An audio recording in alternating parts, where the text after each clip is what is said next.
Do the Cincinnati Bengals need a lottery ticket to be a real contender in 2025? Let's break down the players who are long shots that can make a huge difference to this team.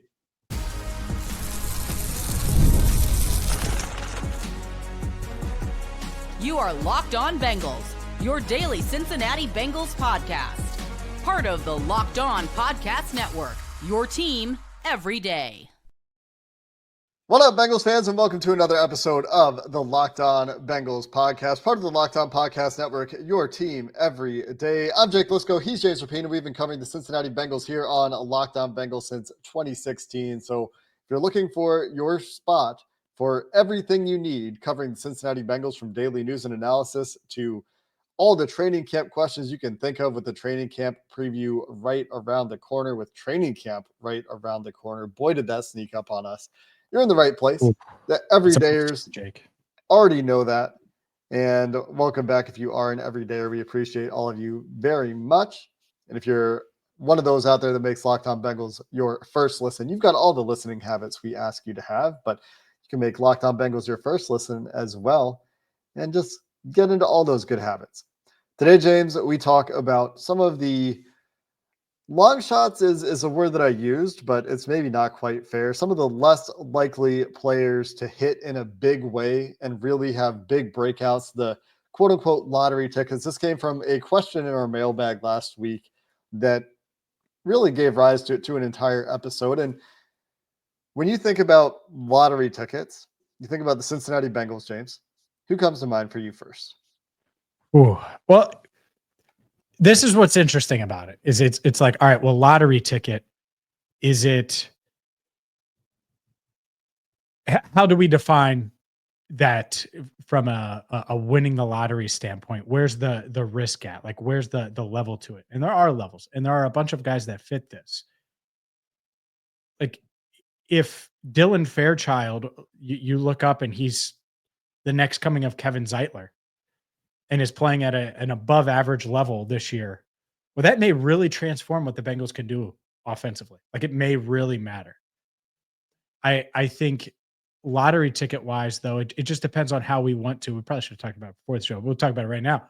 Like, do you want to view it that way? Do we view it as a guy like Geno Stone, who I think you are gambling by keeping him around? That's not something that I was fond of in January, February, even March. They did it.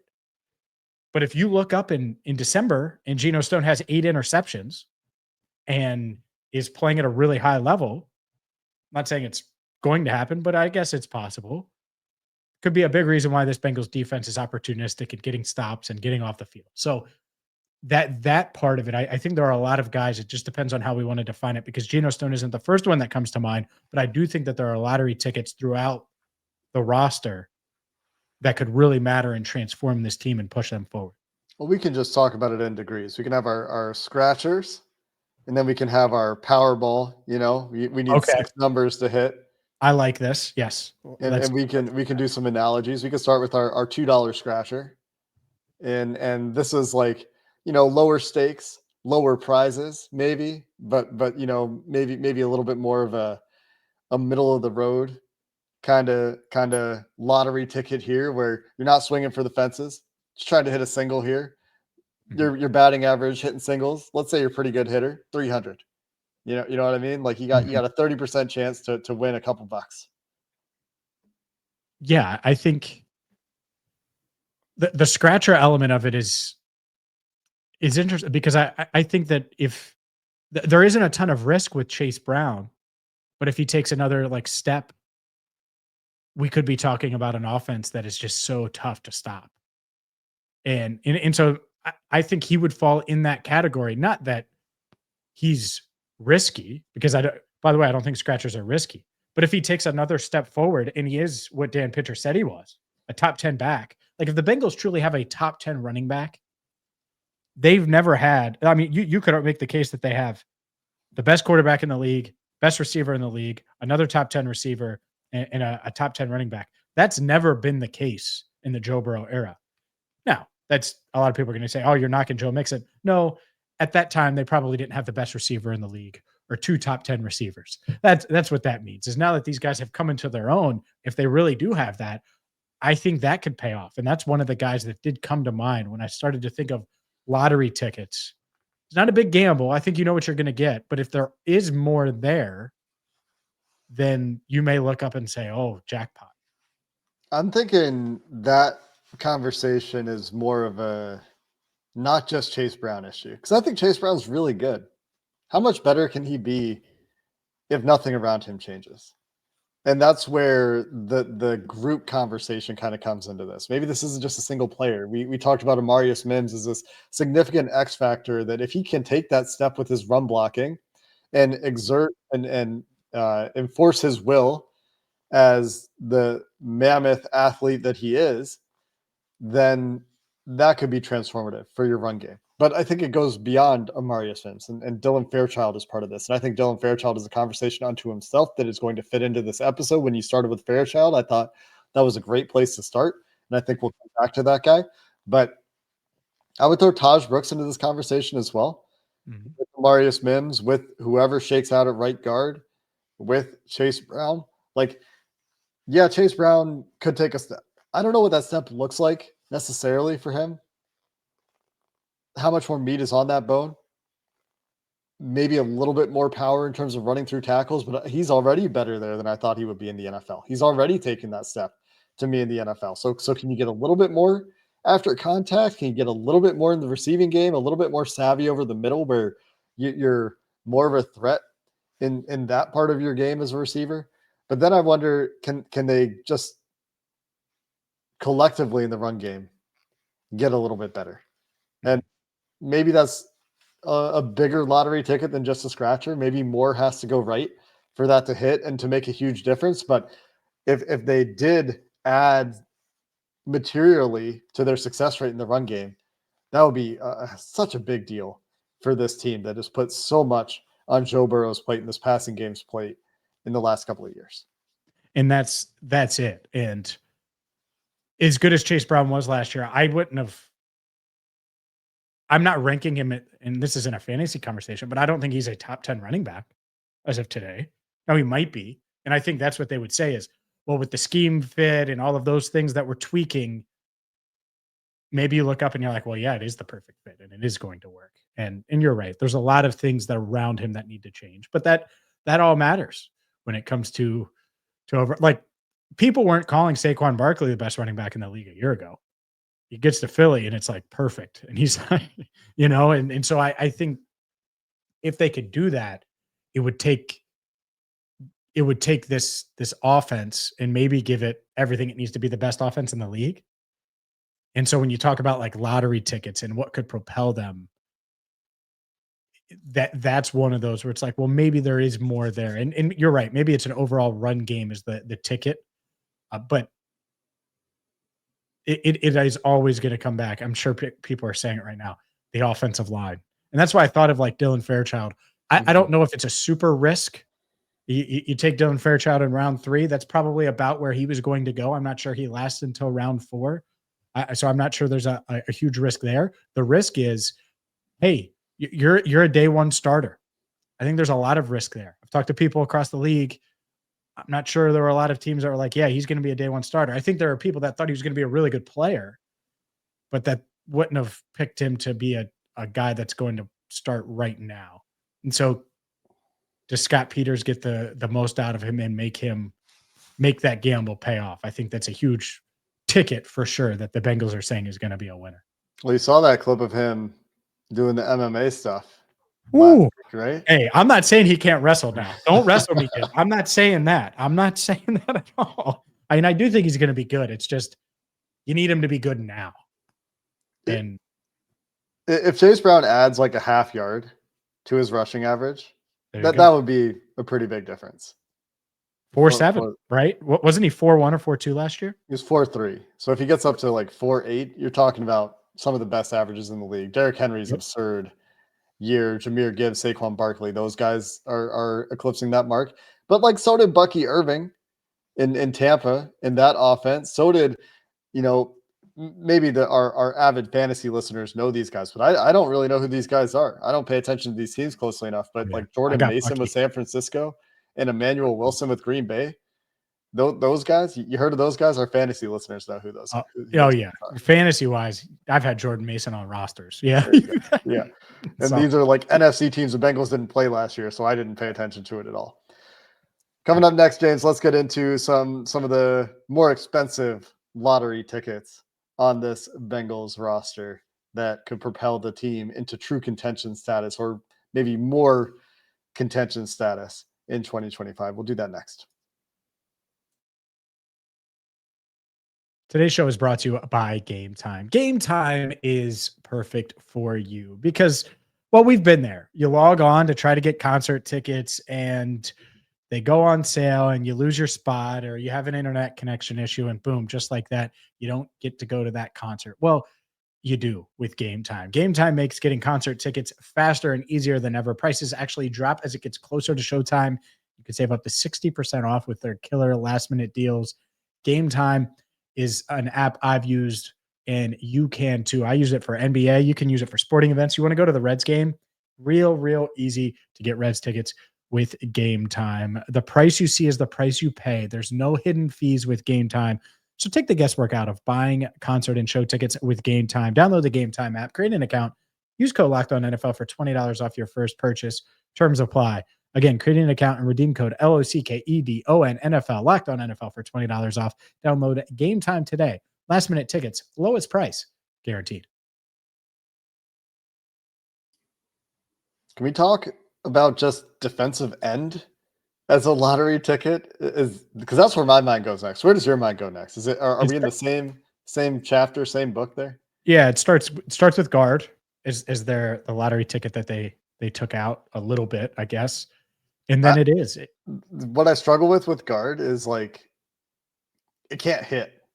Like there's no hit. Like you're not winning that one. yeah, like a hit is if Dylan Fairchild's league average and you get league average right guard play. Yeah, I thought Right? we were talking. Like, Yeah, both guard. Yeah, I'm not there on Fairchild. I don't know what Fairchild's going to give you. Right guard, I think we know what we're getting. but like that's the hit, like that's the jackpot, which is like, ooh, like league average. That doesn't mean that Joe's not getting touched. Yeah. Like Joe's still getting hit. Joe's still Yeah. like, oh, anyways. Yes. So when it comes to the gamble that I think has like the real upside in like the lottery ticket that you get, and you're like, well, man, if this does turn out, Shemar Stewart for me. And you could say all these guys, but I think Shemar Stewart could certainly be the guy that you look up and you're like, well, duh. This league, there's no way he should have fell to 17. And now, is there a lot of risk there in thinking that? Sure. But is there a path for him to be a high-end defensive end in this league that just is super disruptive and gets sacks and is a thorn in opposing quarterback sides? Absolutely, there is. And so I get the defensive ends in general, but I look at all those tickets and I think the one that certainly cost you the most, but has the most upside if you hit that jackpot is Shemar Stewart. Yeah, I think that it's fair to land there. I do think that the conversation probably extends beyond him. I can't help but come back to some sort of grounded realism. Like the best case path for Shemar Stewart is going to be a lot like the best case path that we discussed for Myles Murphy over the past couple of years. Is at some point you get the Rashawn Gary path, or the Jason Pierre-Paul path, or the number of guys who came into the league that didn't have a ton of college production, but were incredible athletes, incredible testers, like one of one or one of three level testers, and then you put it all together in the NFL. And so I think that even for Shemar, you're talking about him finding that late in the year in a hit scenario for him, which could be great if Joseph Osai and Myles Murphy and Cam Sample and Cedric Johnson can get you to the point where late in the year matters. Obviously, Joe Burrow, Jamar Chase, T. Higgins have a lot to say about that, and December and January football being meaningful for this team. But like if the defense can stay afloat and Shemar Stewart can figure it out late in the year and then be a terror, say in the playoffs. Say the light bulb comes on in December, right? And then you get that going into January, and the offense is doing what we expect the offense to do. Guard questions aside, and likelihood of those lottery tickets hitting aside, that's where the Shemar Stewart impact, if that light bulb comes on for him at some point this season, could really elevate them in a significant way in the playoffs. Yeah, it would be huge, but you're right. Like, how realistic is it that it happens that quickly? And we're talking about him in that conversation. It's possible. Like, but what we're talking about is him winning Defensive Rookie of the Year.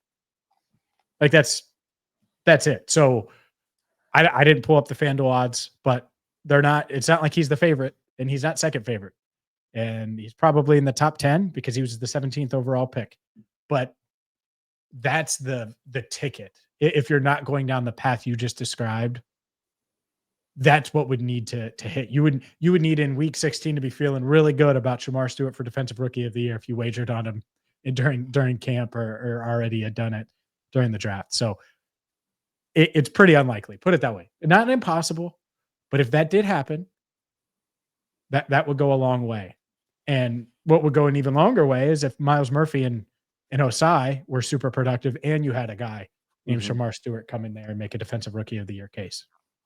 Some of the favorites for Defensive Rookie of the Year in the NFL: Abdul Carter, Travis Hunter, Jalen Walker, Mykel Williams, Mike Green, Shemar Stewart, Mason Graham, Jahad Campbell, James Pierce, Malachi Starks, Nickam Worry on the list. So Shemar Stewart's got some competition. But if he gets there, that's a lottery ticket hitting. And I think that's pretty unambiguous. If Shemar Stewart makes a tangible material impact for this team this year, I mean, you should expect that from your first round pick, but even first round picks that turn into good players, when you're picking an edge rusher outside of the top 5, you're not necessarily expecting them to be Aiden Hutchinson early in their career or a Bosa early in their career. Like, it can take time for a lot of those guys. Yeah. Would be nice though. You want to talk about lotteries? That would be I mean, couldn't they use that? I mean, obviously they could, but like Amarius Mims is just awesome. We talked about him in the X Factor, so I don't think we could still talk about him here.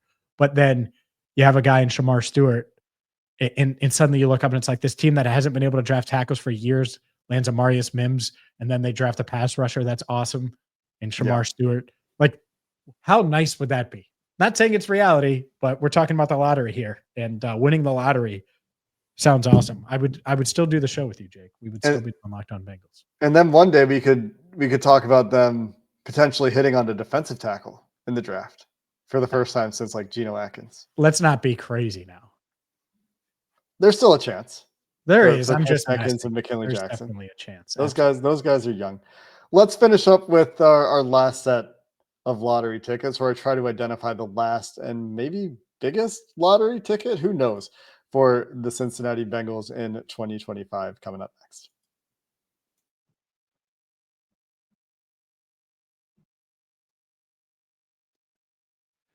Let's keep the lottery ticket conversation rolling.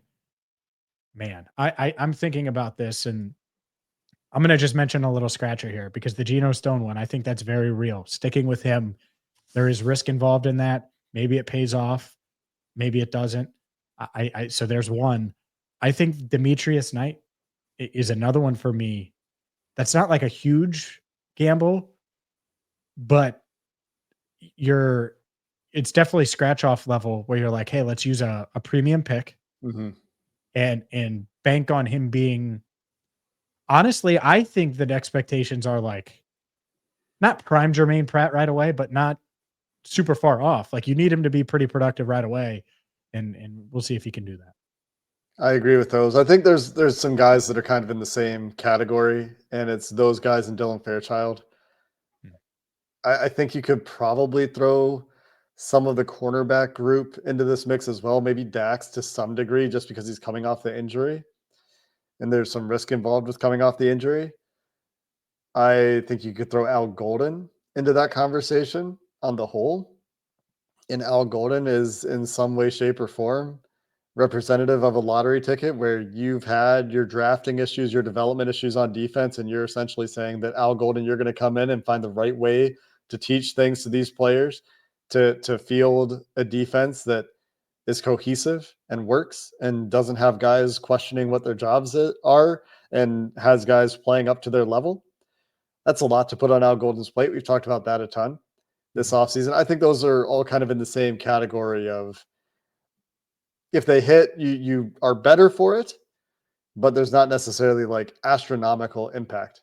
Outside of maybe Dylan Fairchild, like if Dylan Fairchild really blows us away, and like to your earlier example, like if he is Kevin Zeitler level right away, that is a big deal. That's a really big deal, and that's about a lottery ticket chance of hitting right away for where we think Dylan Fairchild's starting in the NFL. That one, and then I guess the other one would be like, did you get the next great offensive line coach? Yeah, is that?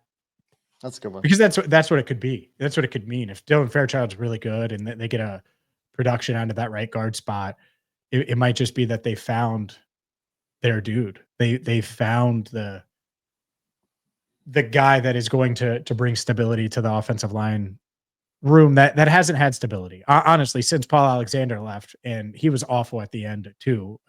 Great in his prime, but awful at the end. And I'm fine saying that because I think that's factual.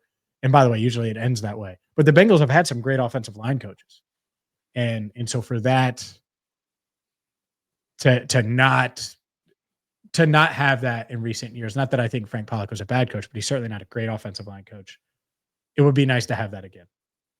Let's try to find a couple of long shot power ball. Like you're not expecting this to happen, but if it does, oh boy, life-changing stuff or season-changing stuff. I should have shouted out Jim McNally, by the way, when it comes to Bengals greats and offensive line coaches. Congrats on the Hall of Fame. He just got honored recently. Oh yeah. So I've been meaning to do that, but since we're on every other day now, it just slips my mind. And then so shout out to Jim, who passed the baton to Paul Alexander, and then after that, it's been kind of a turnstile of every few years. There's a new guy, so hopefully that changes. All right, go ahead. He's also a big fan of Scott Peters. Is tweeting a ton about offensive line technique. Was tweeting last week, I think, about some strike system stuff. So Jim McNally, great Twitter follow if you're into the nitty-gritty of offensive line coaching and technique. So let's wrap up by trying to find some of those Powerball tickets, James. Mm-hmm. There's a couple that come to mind for me on the offensive side of the ball. I have a harder time finding them on the defensive side of the ball. So maybe you'll have some ideas there as well. But on offense, I think Jermaine Burton is very obvious. I think that's the one people have been waiting for us to bring up for 20 minutes or so. But I think Matt Lee is another one. And I'm categorizing him in the same kind of bucket as like, is he going to get a shot? Yeah. And if he does get a shot, can he make the most of that opportunity? Because, and we can come back to Jermaine Burton, I think we should. If Matt Lee gets a real shot at right guard, and then he runs away with that job, that's where you can hit at right guard in a way that right now, earlier when you brought it up, I just dismissed. Like there is no hit. There is no winning this lottery. Because I think we know, and Lucas Patrick could come in and be an average-ish player. Maybe Cody Ford finally realizes his second round potential in his, sixth year. What year is he in the NFL? He was drafted in 2019, so 6th year in the NFL, 7th year in the NFL. But if Matt Lee, who every time he's had an opportunity to pass block in the NFL or in college has been great at it, can get a real shot, there's not a ton of indication that he will get a real shot. Yeah. That's a lottery ticket for you. Well, and that's why Jalen Rivers is there too. I mean, it's the same for me, is just finding a real dude that's going to bring stability to that spot. But and guess what? It's not going to be Lucas Patrick because he's a 10-year vet. And Cody Ford, I think we know what he is at this time, which is a fine backup. But I'm going to transition from the trenches to Jermaine Burton because, yeah, this is a huge lottery ticket. I don't think it's as big of a lottery ticket as some will. I'm fine waiting till now because I think his like the jackpot scenario is like 35 catches, maybe 40 this year, 5 touchdowns. Like I still think that it's there's a like I don't really think there's a scenario really regardless where we're talking 1,000 yards and 10 touchdowns or something, just insane. And maybe that happens and he can use this clip and all of those things. But I'm just thinking of like the biggest boom scenario. And I think it's a really productive year. But he's not jumping Andre. I'll just break the news now. That's not happening. So he's going to fit a role in this offense. But that would be great if he could fit that role because he does something that no one else on the team really does outside of Shemar and T to a lesser degree. And not that he can't stretch the field. It's just in a different way. If he could just be, not if he could just be, if he could manage to be Marquez Valdez-Scantling last year, 20 yards a catch on 40 targets, caught half the passes he was thrown, took the top off for New Orleans, or Rashid Shaheed, same offense, same kind of player, like just getting behind defenses. If you could do that, Demarcus Robinson with the Rams, similar idea. If you can get to the point where you're getting between 40 and 50 targets and you're putting up, 17 plus yards a catch, that's a difference maker. Now, is it the level of difference maker that we're talking about for some of these other guys? Some of these other spots on this team? I don't think so because there's just not a big enough opportunity. Mm-hmm. But like, could that be the play that wins you the pivotal game to get you a higher seed or get you the 1 seed, get you home field advantage or win a playoff game? If you could count on him in that role and you're not seeing him on a different page from Joe Burrow when they do try to get him those targets, that does make a difference. I just think that's, somewhere between our Powerball and scratchers because there's just not a huge opportunity for him as it stands right now.